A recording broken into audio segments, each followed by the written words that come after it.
ಎಲ್ಲರಿಗೂ ನಮಸ್ಕಾರ. ನಾನು ಡಾಕ್ಟರ್ ಅಶೋಕ್ ಕುಮಾರ್. ಇದೀಗ ಬೇಸಿಗೆ ಕಾಲ ಕಳೆದಿದೆ ಹಾಗೂ ಮಳೆಗಾಲದ ಮಳೆ ಹಾಗೂ ತಂಪಾದ ಗಾಳಿಯನ್ನು ನಾವೆಲ್ಲರೂ ಸವಿಯುತ್ತಿದ್ದೇವೆ. ಇದರ ಜೊತೆಯೇ ಸೊಳ್ಳೆಗಳ ಕಡಿತ ಕೂಡ ಜಾಸ್ತಿಯಾಗಿದೆ. ಸೊಳ್ಳೆ ಕಡಿತದಿಂದ ನಮಗೆ ಅನೇಕ ಕಾಯಿಲೆಗಳು ಬರುತ್ತವೆ. ಅದರಲ್ಲಿ ಒಂದು ಮುಖ್ಯವಾದಂಥ ಕಾಯಿಲೆ ಅಂತ ಹೇಳಿದ್ರೆ ಅದು ಡೆಂಗ್ಯೂ. ಡೆಂಗ್ಯೂ ಒಂದು ವೈರಾಣುವಿನಿಂದ ನಮಗೆ ಬರುತ್ತೆ. ಅದರ ಹೆಸರು ಡೆಂಗ್ಯೂ ವೈರಸ್ ಅಂತ. ಈ ಡೆಂಗ್ಯೂ ವೈರಸ್ ನಮ್ಮ ದೇಹದ ಒಳಗಡೆ ಬರಬೇಕು ಅಂತ ಹೇಳಿದ್ರೆ ಅದು ಹೆಣ್ಣು ಏಡಿಸ್ ಈಜಿಪ್ಟಿ ಸೊಳ್ಳೆ ಕಡಿತದಿಂದ ಬರುತ್ತೆ. ಈ ಹೆಣ್ಣು ಏಡಿಸ್ ಈಜಿಪ್ಟಿ ಸೊಳ್ಳೆ ನಮ್ಮನ್ನು ಕಚ್ಚಿದಾಗ ಈ ವೈರಾಣು ನಮ್ಮ ದೇಹದ ಒಳಗಡೆ ಬಂದು ನಮಗೆ ಡೆಂಗ್ಯೂ ಜ್ವರವನ್ನು ಕೊಡುತ್ತೆ.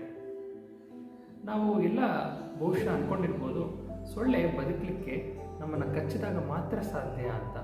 ನಮ್ಮ ರಕ್ತನೇ ಸೊಳ್ಳೆಯ ಆಹಾರ ಅಂತ ನಾವು ಅಂದ್ಕೊಂಡಿರ್ಬೋದು. ಆದರೆ ಸೊಳ್ಳೆಗಳು ಸಾಮಾನ್ಯವಾಗಿ ಗಿಡಗಳ ಮತ್ತು ಹೂವಿನ ರಸವನ್ನು ಸೇವಿಸಿ ಜೀವನ ಮಾಡ್ತವೆ. ಒಂದು ಹೆಣ್ಣು ಸೊಳ್ಳೆ ನಮ್ಮನ್ನು ಕಚ್ಚಿದಾಗ ನಮ್ಮ ರಕ್ತ ಅದರ ದೇಹದೊಳಗಡೆ ಹೋಗುತ್ತೆ. ಅದರಲ್ಲಿ ಐರನ್ ಮತ್ತು ಪ್ರೋಟೀನ್ ಅಂಶವನ್ನು ಬಳಸಿಕೊಂಡು ಆ ಹೆಣ್ಣು ಸೊಳ್ಳೆ ತನ್ನ ದೇಹದೊಳಗೆ ಮೊಟ್ಟೆಗಳನ್ನು ಸಾಕುತ್ತದೆ.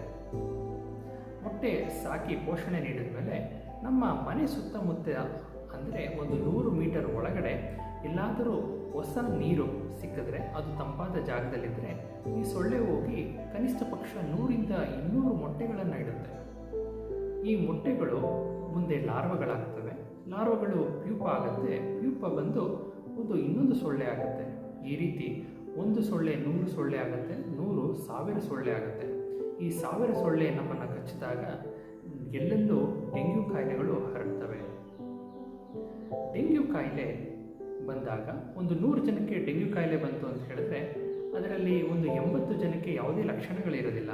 ಒಂದು ಕಡಿಮೆ ಜ್ವರ ಬಂದು ಹಾಗೇ ಗುಣವಾಗೋಗುತ್ತೆ. ಕೆಲವರಲ್ಲಿ ಡೆಂಗ್ಯೂ ಜ್ವರ ಬಂದಾಗ ವಿಪರೀತ ಜ್ವರ, ಅವರ ಮೈನ ಮುಟ್ಟಿದ್ರೆ ಕೆಂಡವನ್ನೇ ಮುಟ್ಟುತ್ತಿದ್ದೀವಿ ಅನಿಸುತ್ತೆ. ಆಮೇಲೆ ವಿಪರೀತ ಮೈನೋವು, ವಿಪರೀತ ತಲೆನೋವು, ಮುಖ್ಯವಾಗಿ ಕಣ್ಣಿನ ಹಿಂಭಾಗದಲ್ಲಿ ನೋವು, ಆಮೇಲೆ ಮಾಂಸ, ಕೀಲುಗಳು ನೋವು, ವಾಂತಿ, ಮೈ ತುರಿಕೆ ಮತ್ತು ಕೆಲವರಲ್ಲಿ ಕೆಂಪಾದ ಗಂಧೆಗಳು ಕಾಣಿಸ್ಕೊಳ್ಳುತ್ತೆ. ಇದರ ಚಿಕಿತ್ಸೆ ಪಡೆದು ಅನೇಕ ಮಂದಿ ಗುಣಮುಖರಾಗ್ತಾರೆ. ಅದರಲ್ಲೂ ಕೆಲವರು ಮಾತ್ರ ಡೆಂಗ್ಯೂ ಎಮರೇಜಿಕ್ ಫೀವರ್ ಅನ್ನೋ ಕಾಯಿಲೆಗೆ ತುತ್ತಾಗ್ತಾರೆ. ಎಮರೇಜ್ ಅಂತ ಹೇಳಿದ್ರೆ ರಕ್ತಸ್ರಾವ. ಈ ಡೆಂಗ್ಯೂ ಕಾಯಿಲೆಯಲ್ಲಿ ದೇಹದ ಒಳಗಡೆ ರಕ್ತಸ್ರಾವವಾಗುತ್ತೆ. ಮೊದಲಿಗೆ ನಮ್ಮ ಹಲ್ಲಿನ ಒಸಡುಗಳಲ್ಲಿ ರಕ್ತಸ್ರಾವವಾಗುತ್ತೆ. ಅದಾದ ಮೇಲೆ ಹೊಟ್ಟೆಯೊಳಗೆ ರಕ್ತಸ್ರಾವವಾಗುತ್ತೆ. ವಾಂತಿ ಮಾಡಿದರೆ ವಾಂತಿಯಲ್ಲಿ ರಕ್ತಸ್ರಾವ ಇರುತ್ತೆ. ಮಲ ವಿಸರ್ಜನೆ, ಮೂತ್ರ ವಿಸರ್ಜನೆಯಲ್ಲಿ ರಕ್ತ ಇರುತ್ತೆ. ಈ ರೀತಿ ಎಲ್ಲ ಕಡೆ ರಕ್ತಸ್ರಾವವಾದಾಗ ನಮ್ಮ ರಕ್ತದ ಒತ್ತಡ ಕಮ್ಮಿಯಾಗಿ ನಮ್ಮ ಮೆದುಳಿಗೆ, ನಮ್ಮ ಹೃದಯಕ್ಕೆ ಮತ್ತು ನಮ್ಮ ಕಿಡ್ನಿಗೆ ರಕ್ತ ಸಂಚಾರವಾಗದೆ ಒಂದು ರೋಗಿ ಸಾವನ್ನು ಸಹ ಅಪ್ಪಬಹುದು. ಅದಕ್ಕೆ ಎಚ್ಚರವಿರಲಿ, ಡೆಂಗ್ಯೂ ಕಾಯಿಲೆ ಒಂದು ಮಾರಣಾಂತಿಕ ಕಾಯಿಲೆ. ಇದಕ್ಕೆ ಸೂಕ್ತ ಚಿಕಿತ್ಸೆಯನ್ನು ನಾವು ಪಡಿಬೇಕು. ಈಗ ಡೆಂಗ್ಯೂ ಕಾಯಿಲೆ ಬಗ್ಗೆ ಹೇಳಿದ್ರಿ ಡಾಕ್ಟ್ರೆ, ಈಗ ನಾವು ಏನು ಮಾಡಬೇಕು ಅಂತ ಹೇಳಿದ್ರೆ, ಯಾರಿಗೇ ಜ್ವರ ಬಂದರೂ ಮೊದಲಿಗೆ ನೀವು ವೈದ್ಯರನ್ನು ಹೋಗಿ ಭೇಟಿ ಮಾಡಬೇಕು. ಒಂದು ಜ್ವರ ಬಂದು 3 ದಿವಸ ಆದರೂ ಜ್ವರ ಕಮ್ಮಿ ಆಗಿಲ್ಲ ಅಂತ ಹೇಳಿದ್ರೆ CBC ಪರೀಕ್ಷೆಯನ್ನು ಮಾಡಿಸ್ಬೇಕು. ಅಲ್ಲಿ ಡೆಂಗ್ಯೂ ಜ್ವರದಲ್ಲಿ ಸಾಮಾನ್ಯವಾಗಿ ಪ್ಲೇಟ್ಲೆಟ್ ಅಂಶ 1.5 ಲಕ್ಷಕ್ಕಿಂತ ಕಮ್ಮಿ ಇರುತ್ತೆ.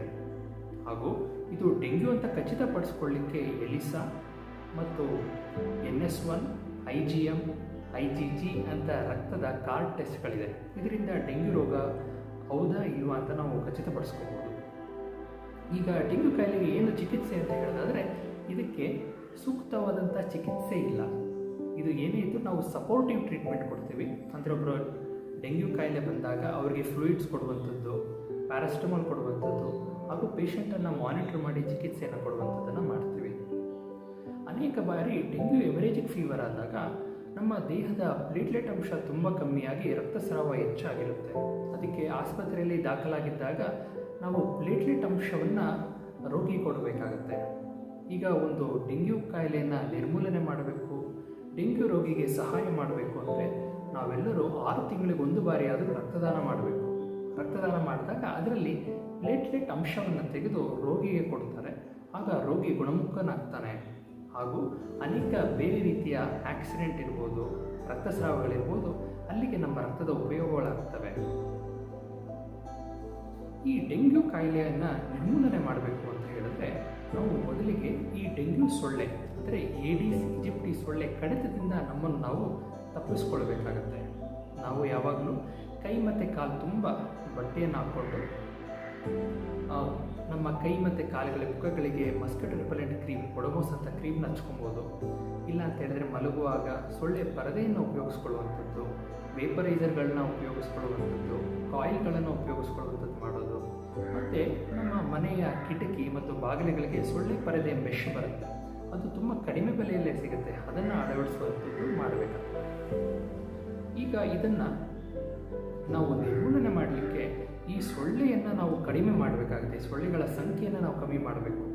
ನಮ್ಮ ಮನೆಯನ್ನು ನಾವು ಕಾಪಾಡಿಕೊಳ್ಬೇಕು. ಅದರ ಜೊತೆಗೆ ನಮ್ಮ ಸುತ್ತಮುತ್ತಲಿನ ವಾತಾವರಣದಲ್ಲಿ ಶುಚಿತ್ವವನ್ನು ನಾವು ಕಾಪಾಡಿಕೊಳ್ಬೇಕಾಗುತ್ತೆ. ನಮ್ಮ ಮನೆ ಸುತ್ತಮುತ್ತ ಹಾಗೂ ನಮ್ಮ ಮನೆ ಒಳಗಡೆ ಎಲ್ಲೂ ನೀರು ನಿಲ್ಲದಂತೆ ನೋಡ್ಕೊಳ್ಬೇಕು.